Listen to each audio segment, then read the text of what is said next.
नमस्कार।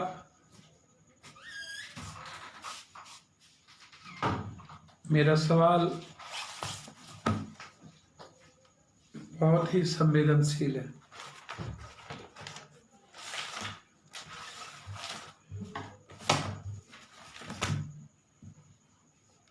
मैं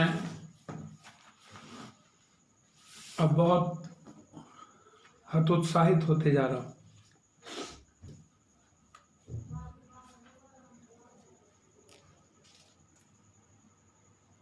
मुझे समझ में नहीं आता है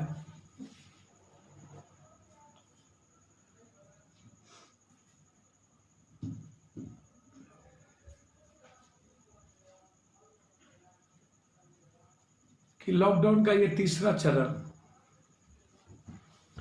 2 चरण में प्रधानमंत्री जी खुद आए, तीसरे चरण में कोई नहीं आए। और जब मैं मूर्खतापूर्ण लॉकडाउन के बाद जो कोरोना वायरस से पॉजिटिव केस बढ़ते जा रहे हैं, बिहार के मंत्री हमेशा बयान देते हैं कि बाहर से आने वाले लोग संक्रमित करते जा रहे हैं।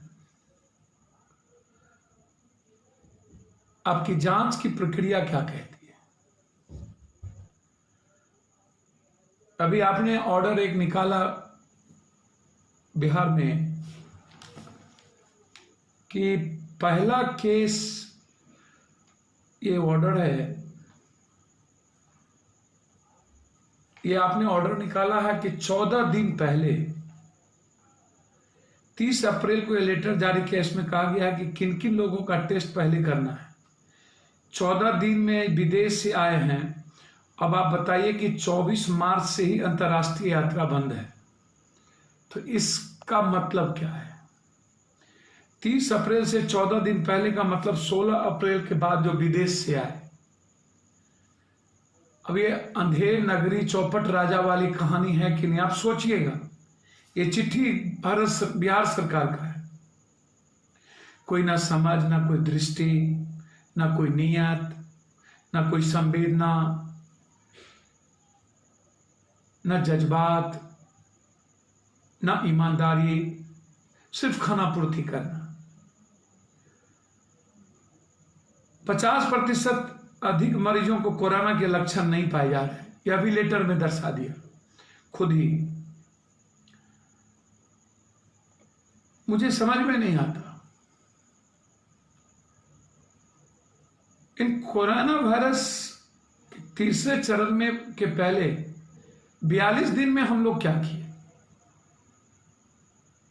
और 42 दिन के पहले क्या हुआ?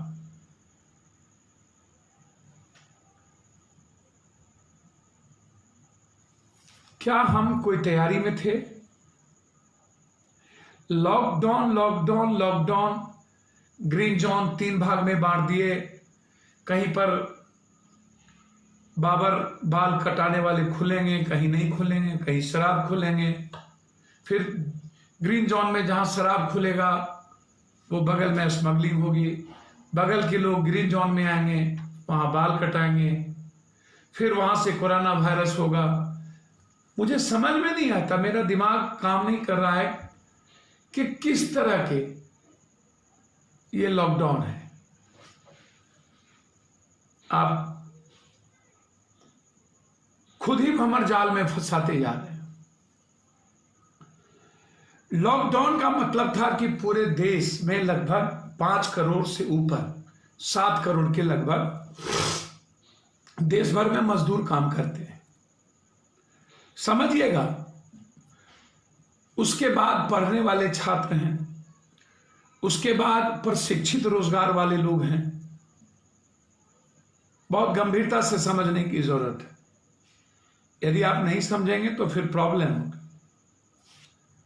मैं बहुत साफ शब्दों में कहना चाहूंगा, आज फिर बैठक हो रही है प्रधानमंत्री जी की कि राहत की घोषणा पर कि क्या किया है। पहले भी घोषणा आपने किया किसानों का किसान सम्मान योजना की राशि 2000 रुपये देकर ठगना चाहते हैं। 8774 करोड़ के 7 स्टार प्लेन में हम बैठेंगे, देश में चलेंगे। संसद भवन, Rashtrapati Bhavan, south block, PM कार्यालय और नॉर्थ ब्लॉक गृह मंत्रालय देखा है। इससे तोड़कर करीब 20,000 करोड़ रुपए खर्च कर नई इमारत बनाने का फैसला है। 65,000 करोड़ रुपए का इंतजाम। देश के गरीब आबादी की इस महामारी के दौरान मदद करने की जरूरत नहीं। भूखमरी से न मरे और 2 इस पैसे की खरीद फरोख्त अर्थव्यवस्था वापस पटरी पर लौटे। यह सुझाव मेरा है। लेकिन क्या कभी आपने सोचा कि पलायन क्यों होता है? 7 करोड़ मजदूरों की स्थिति। जब आप कहते हैं कि अर्थव्यवस्था बंबई की, पंजाब की, दिल्ली की मजदूरों पर टिकी है, बिहारियों पर टिकी है, सूरत की, उड़ीसा के मजदूरों पर, बिहार के मजदूरों पर टिकी है, कभी आपने सोचा कि यह जो अर्थव्यवस्था बिहार के मजदूर बाहर जाके अपनी मिट्टी से दूर, परिवार से दूर, मां से दूर, रिश्तेदार से दूर, समाज से दूर, जहां गाली सुनने पड़ते हैं, जो परपट्टी में रहने पड़ते हैं, गांव से दूर जाकर अब शहर में जानवर से बदतर जिंदगी जीने पर मजबूर हैं, उनके बच्चे, उनके लोग। क्यों पलायन करता है? क्यों हमारी मिट्टी को वो अर्थव्यवस्था, हमारे बिहार को क्यों नहीं बना सकता? अपने राज्य की अर्थव्यवस्था वो क्यों नहीं बना सकता? क्या कारण है? हम उन्हें सुविधा नहीं देते हैं, हम उन्हें रोजगार नहीं देते हैं, बेहतर न्याय नहीं देते हैं, हमारे यहाँ कानून व्यवस्था बेहतर नहीं है, अच्छी परिवहन नहीं है, अच्छे अस्पताल नहीं है, अच्छी सड़क नहीं है, सुविधा नहीं दे पाते। जो कमजोर तबके के लोग हैं, अत्यंत पिछड़ा, दलित, माइनॉरिटीज, उनकी क्या स्थिति है? श्रम बाजार में काम जो उत्पीड़न, पलायन क्या कारण है? हाँ, इसे समझना होगा। 3 तरह के चीजों को समझना पड़ेगा। पहले दौर में अंग्रेज ने बिहारी श्रमिकों को पूर्व के राज्यों में पलायन करने के लिए खास तौर पर प्रोत्साहित करते थे। अंग्रेज के जमाने की बात मैं बता रहा हूं। दूसरा दौर हरित क्रांति के बाद शुरू हुआ, जब मजदूर पंजाब हरियाणा जाने लगे। और तीसरा मौजूदा उदारीकरण के साथ शुरू हुआ, जब शहरी क्षेत्रों की ओर पलायन का रुझान बढ़ा। नतीजन अब सर्कुलर पलायन, जिसमें मजदूर काम खत्म होते ही लौट आता था, के बजाय शहर में ही बसने की आकांक्षा अब प्रबल हो गई। पहले लौट आता था, अब लोगों को लगता है कि हम शहर में ही झुग्गी झोपड़ी में रह जाए। भारी बढ़ोतरी भी, 70 से 80 लाख लगभग बिहार में पलायन कर गए। अंतर्राज्यीय पलायन भी हुआ। ऐतिहासिक दौर पर मैंने बताया कि बिहार के पलायन का दर क्या है। देश के निर्माण श्रमिकों से जुड़ी दिहाड़ी मजदूर लगभग 5.50 करोड़ के श्रमिकों का मतलब है। हर साल में 90 लाख श्रमिक काम के लिए गांव छोड़कर जाते हैं, जिसमें 35 से 37% बिहारी है। आपको आश्चर्य होगा। राशन नहीं मिलने के कारण, रोजगार खोने की वजह से सर्वे बता रहा है अभी 78.7% प्रवासी कामगारों को डर है कि उन्होंने परिवार के लिए जो कर्ज ले रखा है वे आगे नहीं चुका पाएंगे, उनके पास रोजगार नहीं बची। 48.1% प्रवासी मजदूरों का डर है कि अगर वो कर्ज नहीं चुका पाए तो जो सूदखोर है उसके साथ अच्छा व्यवहार नहीं करेगा। दिल्ली, जहां कुशल मजदूरों की मजदूरी 629 रुपया, बॉम्बे में इसी तरीके से 55% मजदूरों को 200-400 रुपये की मजदूरी मिलती है। 39% मजदूरों को लगभग 400 से 600। 80% से ज्यादा मजदूरों के पास लॉकडाउन 14 अप्रैल से पहले पूरी तरह राशन खत्म हो गए।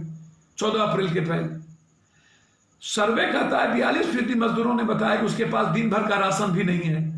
अभी जो सर्वे हम लोगों ने किया और भारत सरकार ने भी, 33% मजदूरों ने कहा कि उनके पास राशन खरीदने के लिए पैसे नहीं है। 14% ने कहा कि उनके पास राशन कार्ड नहीं है। 12% ने कहा कि वो राशन नहीं ले सकते क्योंकि मौजूदा स्थिति में वो मौजूद नहीं थे। 62% श्रमिकों का कहना है कि उन्हें नहीं पता है कि सरकार आपातकालीन राहत उपाय तक कैसे पहुंचाए जाए, जबकि 37% ने कहा कि वो अनभिज्ञ थे सरकार की मौजूदा योजना कैसे लाभ उठाए। सर्वे में शामिल 17% मजदूरों के बैंक खाते नहीं हैं, जिसके चलते उनका सरकारी लाभ नहीं मिलता है। सर्वे के मुताबिक देश में पिछले 3 हफ्तों के करीब 90% मजदूर अपनी आय से साधन खो चुके हैं। अब आप हमको एक बात बताइए, 5.1 करोड़ मजदूरों की सरकारी सहायता का लाभ नहीं मिल पाएगा। 94% मजदूरों के पास सरकार मुआवजे का लाभ उठाने की जरूरी भवन और निर्माण श्रमिक पहचान पत्र नहीं है। 94% भवन और श्रमिक पहचान पत्र। अब सोचिए आप, अप्रशिक्षित पलायन, इस श्रेणी में वो लोग आते हैं जो दैनिक वेतनमान पर कार्य करते हैं। इस क्लास के लोगों को बिहार में सबसे बड़ी आबादी है, इसलिए कुछ लोग बिहार को लेबर प्रोड्यूसिंग स्टेट भी कहते हैं। पहला बौद्धिक पलायन, बच्चे दिन रात पढ़ के अवसर दूसरे सेवा में परंतु अपने देश दिमागी यूज करते हैं। प्रशिक्षित पलायन कड़ी में जो लोग आते हैं उनमें प्राइवेट कंपनी में काम करने वाले लोग, एक तरह की दक्षता रखने वाले लोग बिहार के एक बहुत बड़ा वर्ग श्रेणी में है। 3 सबसे बड़ी वजह जिसके कारण ये था, ये मैंने बौद्धिक पलायन, प्रशिक्षित पलायन और प्रशिक्षित पलायन के बारे में आपको बताया। अब आप हमको बताइए कि क्या स्थिति है। हम मजदूरों पर, विद्यार्थियों पर बात नहीं कर पाते। नीतीश कुमार जी या प्रधानमंत्री नरेंद्र मोदी जी, यदि नीतीश कुमार निकम्मा हो जाए, लापरवाह हो जाए, हमें बिहारियों को मरने पर छोड़ दे, जिम्मेदारी से भाग जाए, क्या लगता है आपकी क्या जिम्मेदारी बनती है? यदि हम सब इस पर बात करें, क्या नीतीश कुमार, यह सही है कि आपके पास पैसे की सख्त कमी हो गई है और केंद्र सरकार बिहार में जब जाते थे प्रधानमंत्री जी, 90 लाख ले लो, 80,000 करोड़ ले लो, कितना लोगे? बोलो बोलो, कितना चाहिए? 80,000, 60,000, 90 लाख दे दीजिए। भाषण याद है? दे दीजिए। आज सख्त जरूरत है बिहार को, दे दीजिए। एनडीए में सबसे ज्यादा एमपी हैं, मंत्री हैं गिरिराज बाबू, अशोक प्रधान, रविशंकर जी, आरपी सिंह, रामविलास जी, चौबे जी। कभी आपने बोलते सुना है? आप जरा बताइए। निकम्मी और नकारा सरकार है वर्तमान। चलिए, कोई उम्मीद नहीं है, ये रोजगार कहां से देंगे? 70 से 80 लाख लोग हम बाहर हैं। यदि दिल्ली, बंबई, पंजाब, कलकत्ता, यहां से हम लौट गए, सोचिए। एक तरफ आप कहते हो कि मैं ग्रीन जोन में कुछ फैक्ट्रियां खोल रहा हूं, गाड़ी नहीं चलेगी, 2 लोग से ज्यादा नहीं चलेंगे, जांच होगी, कहां रहेंगे मजदूर? कहां जाएंगे? उत्पादन की क्षमता नहीं बढ़ रही है, क्या होगा? दूसरी तरफ यदि बिहार के मजदूरों को ले जाना होगा तो हमको 28,000 लगभग ट्रेन देनी होगी, 28,000, और लगभग 7,000 से ज्यादा सिर्फ कोचिंग के लिए। जो कोचिंग है उसके लिए 14 ट्रेन चाहिए कोटा में। सभी कोचिंग वाले से, नितिन से लेकर सभी से बात करके हम लोगों ने पैसा डाइवर्ट करवाया, बिहार सरकार ने नहीं दी। प्रधानमंत्री जी और मुख्यमंत्री जी, मानव श्रृंखला के लिए आपके पास पैसे हैं, सब कुछ के लिए। विदेश से जो कोरोना लेके आया उनके लिए आप फ्री में प्लेन चलाए, अच्छी बात है, भारत के लोगों को लाए, मैं बधाई देता हूं। बांग्लादेश भेजे फ्री में, म्यांमार भेजे फ्री में, आप अन्य जगह भेजे फ्री में।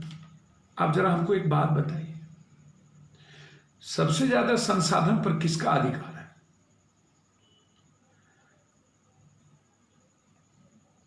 आप हमको बताइए। मजदूरों का, जो आपकी अर्थशक्ति बनाती है, रोजगारों का, बेरोजगारों का, जो प्रशिक्षित रोजगार युवा है। हमें आप बताइए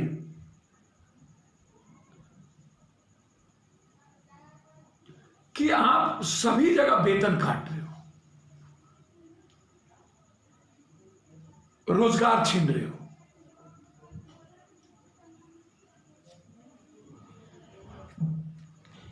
राज्य सरकार पैसा ट्रेन को देना नहीं चाहती है और आप डबल इंजन की सरकार हो। मैं राजनीति नहीं करूंगा। क्या केंद्र की जिम्मेदारी नहीं बनती है कि पार्लियामेंट को रोक दें कोरोना वायरस में? जब हम आर्थिक रूप से कमजोर हुए हैं, बुलेट ट्रेन को रोक दें, हरियाली यात्रा को रोक दें 20,000 करोड़, मेट्रो को रोक दें, और इस पैसे को, पिस्ता को रोक दें। अभी जो हम बड़ी प्लेन खरीद रहे हैं 7-8 हजार करोड़ की, उसको रोक दें, और इस पैसे को मजदूरों को घर पहुंचाने में लगाएं, रेलवे पर लगाएं। एक दिन में 3 करोड़ लगभग भारत के लोग रेलवे से चलते, 3 करोड़। तो हम जानना चाहते हैं, जब हेमंत सोरेन ने रोजगार की भी बात कर दी, उत्तर प्रदेश ने कहा कि हम मनरेगा की तरह जॉब कार्ड बनाएंगे, केंद्र के रेल को हेमंत सोरेन पैसा देने की बात कह दी। बिहार के लोग कहां से आए? ऊपर से, जानवर से, बांग्लादेश से, पाकिस्तान से, चाइना से। तो आप हमको नेपाल में छोड़ दीजिए, आप हमको अलग देश बना दीजिए, बिहार को छोड़ दीजिए। बिहार के मजदूर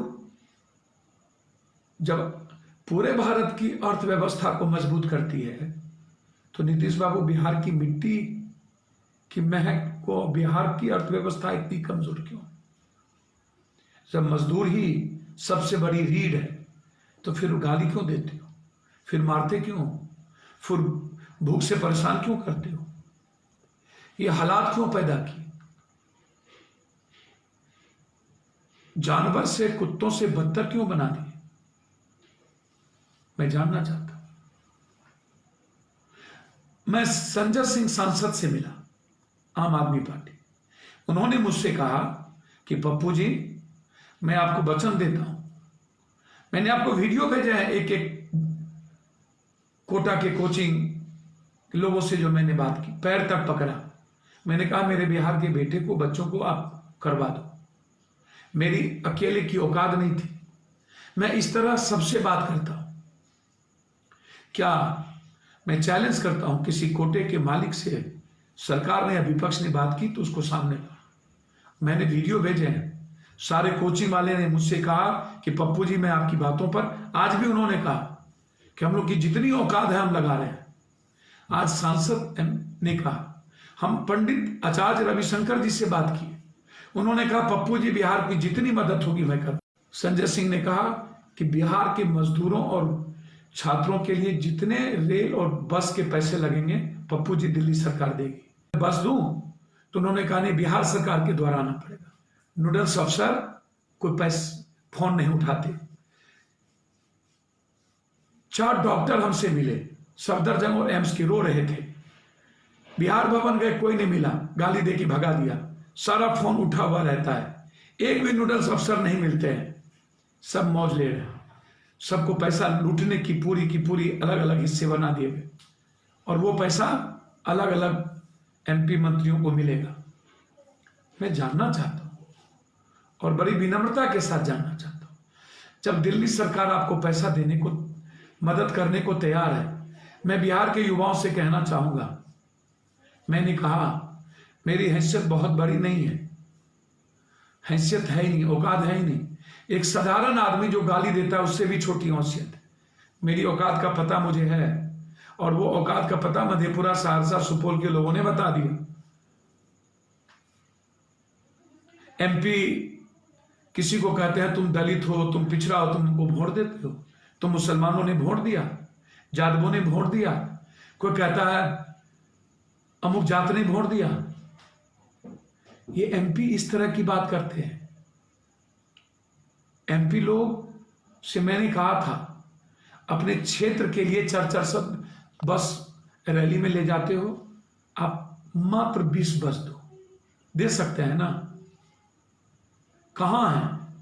क्यों नहीं अपने एमपी? आप तो पूछते ही नहीं हो। मैं इसीलिए डर गया हूं।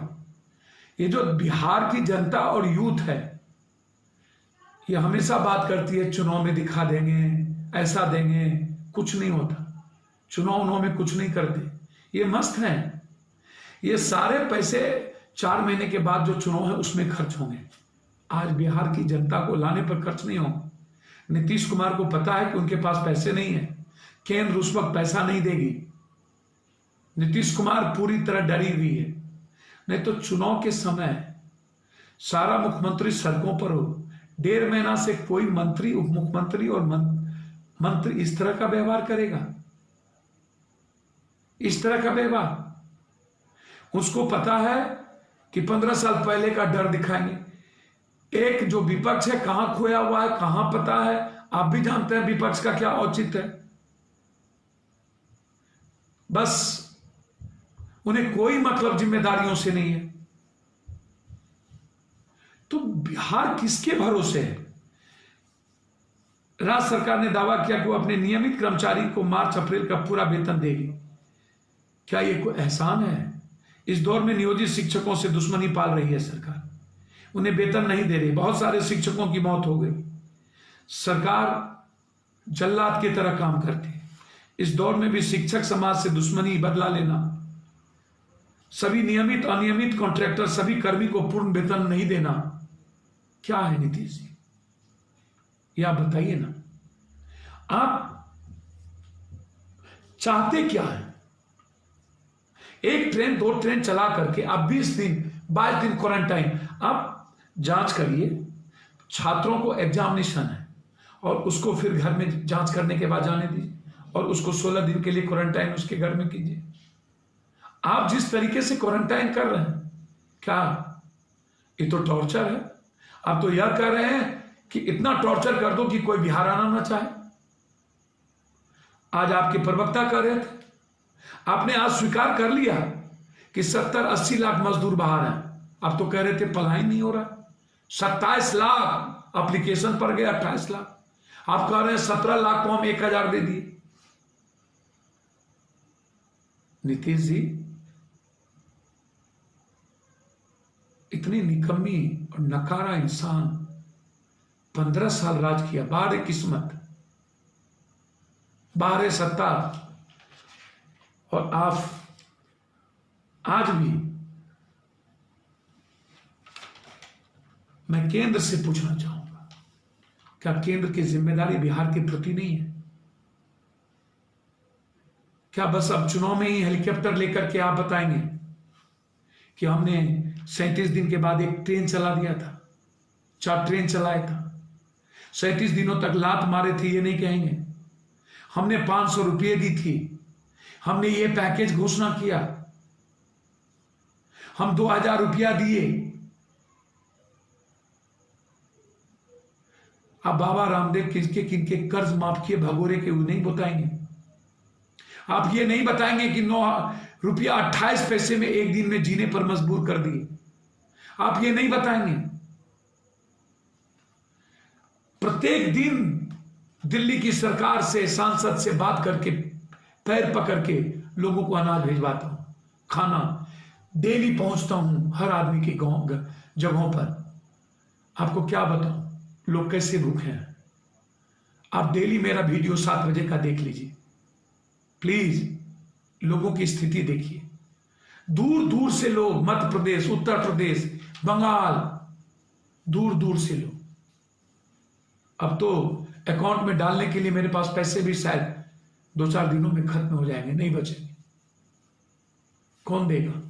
हमको तो कोई देता भी नहीं, क्योंकि उनका ब्लैक मनी व्हाइट नहीं होगा, सरकार नहीं है। अभी तक में 1 लाख रुपया भी लोगों ने हमारे अकाउंट में नहीं डाला।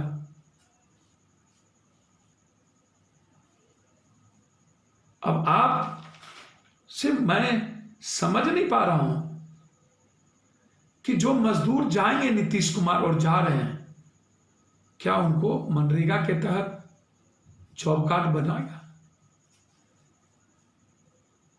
क्या उसको किट्स देंगे? क्या उनको 10,000 से 20,000 रुपया मिलेगा उनके अकाउंट में? क्या प्रधानमंत्री जी 5,000 रुपया देंगे? और नीतीश जी, आपके यहां लगभग 500 क्रॉस कर रहा है पॉजिटिव केस, और जांच सुने हैं नालंदा में 35 रेड जोन नहीं, गया या कहीं एक, वहां रेड जोन। नालंदा में आपका शहर है इसलिए रेड जोन नहीं। आप क्या करना चाहते हैं?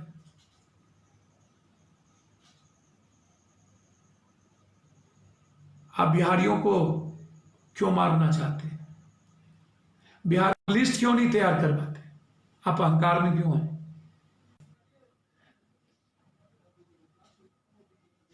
चिमकी बुखार आपका बढ़ रहा, बारिश बरसात आ रहा, आगे सामने में चुनाव है, और दूसरी तरफ 28 लाख से 35-40 लाख मजदूर को बिहार में आना। प्लीज नीतीश जी और प्रधानमंत्री नरेंद्र मोदी जी पैर पकड़ते हैं, हाथ जोड़ते हैं। उन्होंने छोड़ दिया, आप जिम्मेदारी से मत भागिए। आप घोषणा कीजिए बिहार के हर मजदूर और देश के हर मजदूरों के अकाउंट में 55,000 रुपया देंगे। 31 मई के पहले किसानों के खेत में बीज और अनाज पहुंचा देंगे, और जो अनाज पैदावार हुआ है वो सरकार खुद खरीद के मंडी पहुंचाएगा। घोषणा कीजिए। कॉन्ट्रैक्ट्स और वेतनमान, जो भी अनियमित वेतनमान है, उनको आप नियोजित संविदा आप बदला नहीं लेंगे। लॉकडाउन के बहाने उसे मरने पर मजबूर नहीं करें, और क्वारंटाइन के नाम पर बच्चों को तंग नहीं करें। प्लीज, ये मेरा आग्रह है। दिल्ली में हम और आम आदमी पार्टी मिलकर, आम आदमी ने तय कर लिया, मैं आपसे फिर कह रहा हूं, कोई नहीं पैसा देगा। दिल्ली में रहने वाले जो मजदूर हैं, जिनके पास पैसे नहीं होंगे, मैं चिट्ठी लिखा हूं रेलवे को कि उस मजदूरों का जो जनरल भाड़ा होगा मैं दूंगा, और ट्रेन पटना तक ना चले। दिल्ली से, बॉम्बे से, पंजाब से, अन्य जगहों से, जैसे कल केरल से 2 ट्रेन चलेगी, वो ट्रेन सहरसा तक चले, कोई फारबिसगंज तक चले, कोई किशनगंज तक चले, कोई भागलपुर तक चले, कोई गया तक चले, कोई सीतामढ़ी तक चले, कोई जनकपुर तक चले, कोई बेतिया तक चले, कोई मुजफ्फरपुर तक चले ट्रेन, कोई फारबिसगंज तक चले।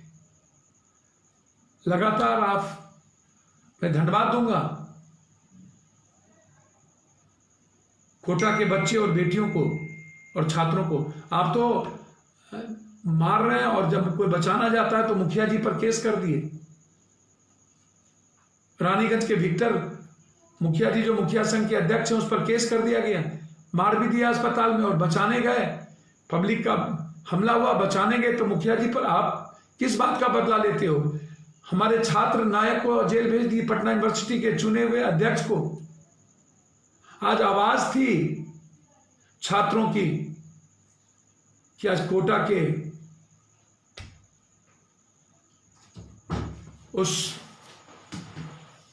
के उस कोचिंग के मालिकों को बधाई देता हूं, धन्यवाद देता हूं। मैं कि उन्होंने हमारे बच्चों को लाने में मदद की। बहुत मिन्नत और पैर पकड़ने पड़े। नीतीश जी, ये जिम्मेदारी आप भी निभाओ ना। आप बात करो ना अरविंद केजरीवाल जी से, प्लीज ईगो छोड़ो और बात करो, और बस टोटल भेजो। अरविंद केजरीवाल जी पैसा देंगे, कम से कम दिल्ली से तो हमारे मजदूर जाएंगे, और जो बचेगा, जो नहीं हो पाएगा, मैं आपको विश्वास दिलाता हूं, मैं उनकी मदद करने का प्रयास करूंगा। जिस तरीके से कोशिश हुई, हम अभी भी बिहार से 30-40 बस लेके आना चाहते हैं, आप उसकी कागज दो, और दिल्ली से अलग अलग हिस्सों से बिहार की सुनिश्चित करेंगे। लेकिन हम चाहते हैं आपकी मदद। अभी राजनीति नहीं हो, नीतीश जी, हम लोग मिलकर और विपक्ष से भी आग्रह करेंगे, ये जबरदस्ती मरण मत बनिए, राजनीति ऐना मत दिखाइए। यह परिस्थिति स्थिति नेताओं के कुकर्म और महापाप की देन है। आपके पास भी 80 MLA हैं, धन पशु राज्यसभा सब है, पैसे बहुत हैं।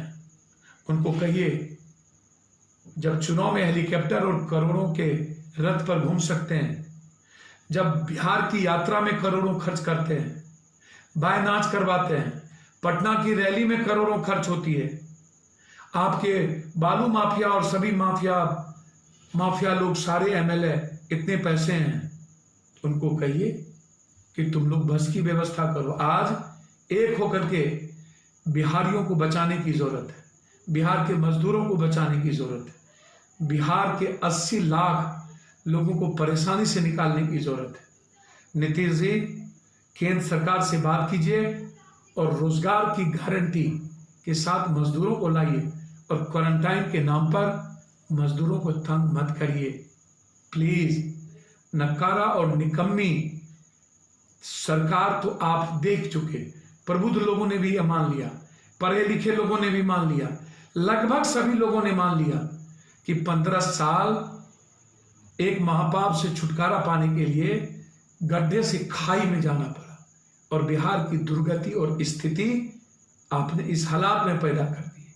जो बिहारी, जो प्रशिक्षित, जो पढ़े लिखे लोग, जो दुनिया बनाने वाले, निर्माण करने वाले लोग, भारत की अर्थव्यवस्था मजबूत कर सकता है, महाराष्ट्र, पंजाब, दिल्ली बना सकता है, तो बिहार भी बना सकता है। आप सुनिश्चित करिए उसके मजबूत जीवन का, उनके रोजगार का, अन्यथा प्लीज आप रिजाइन कर दीजिए। अब अधिकार नहीं है आपको। आवाज उठाइए, निकलिए कोहबर घर से, कोरोना से डरिए नहीं, लड़िए, और सबसे ज्यादा खौफ नहीं, आप मजे मत लीजिए, जाइए और पदाधिकारी के भरोसे मत छोड़िए। आपके पदाधिकारी लुटेरे हैं, आपके पदाधिकारी घमंडी हैं, आपके पदाधिकारी टॉर्चर करते हैं। इसीलिए ये जिम्मेदारी अपने MLA MP को भी दीजिए, मंत्रियों को भी दीजिए, और बिहार का जो केंद्र में मंत्री है, उन गूंगी बहरे लोग जो हिंदू मुसलमान पर बोलते हैं, जो जात पर बोलते हैं, जो तलवार बांटते हैं, जो गाली गलौज देते हैं, आपके सब के अलावे बिहार और बिहारी बनकर लीजिए। प्लीज अरविंद केजरीवाल जी से बात करिए, दिल्ली की सरकार से बात करिए, और बिहार के आपके कोष में जो पैसा आया है उसको रेलवे पर लगाने की कोशिश कीजिए, और जांच की प्रक्रिया को बढ़ाइए, मजदूरों के अकाउंट में पैसा डालिए, किसानों के खेत में 31 मई तक आप बीज और अनाज पहुंचाने का संकल्प लीजिए, वादा करिए। यही मैं आपसे आग्रह करता हूं। मैं पुनः बिहार के पप्पू ब्रिगेड, युवा शक्ति, सेवा दल और सभी साथियों से आग्रह करूंगा, जिस तरीके से आप मजबूत इरादे के साथ बढ़ रहे हैं, मैं हाथ जोड़ता हूं आप जैसे सेवक को। आप मुट्ठी भर दान, मुस्कान के साथ आप लोगों तक मदद पहुंचाइए। रमजान का समय है, गरीब लोग परेशान हैं, उन तक पहुंचाइए, सब तक पहुंचाइए, ये मेरा आग्रह होगा।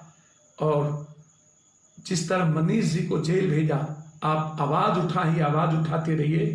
विक्टर जी, मुखिया संघ के अध्यक्ष अररिया, उन्होंने गरीबों की लड़ाई का संकल्प लिया है, उन पर केस किया, उनकी भी आवाज उठाइए।